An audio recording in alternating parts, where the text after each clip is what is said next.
আপনাদের স্বামী স্ত্রীর মধ্যে ঝগড়া হচ্ছে, ঝগড়া থামার নামই নেই। অনেক বোঝানোর পরে ঝগড়া থামছে, কিন্তু আবার পরের দিন নতুন কোনো ইস্যুতে ঝগড়া তৈরি হচ্ছে। তাহলে আপনারা কি করবেন?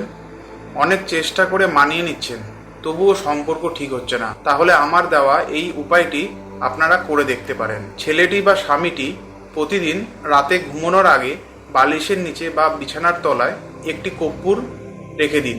পরের দিন সকালবেলা ঘুম থেকে উঠে ওই কর্পূরটি জ্বালিয়ে দিন। অন্যদিকে মেয়েরা বা স্ত্রীরা প্রতিদিন ঘুমানোর আগে বালিশের তলায় বা বিছানার নিচে কামিয়া সিঁদুর রেখে ঘুমিয়ে পড়ুন।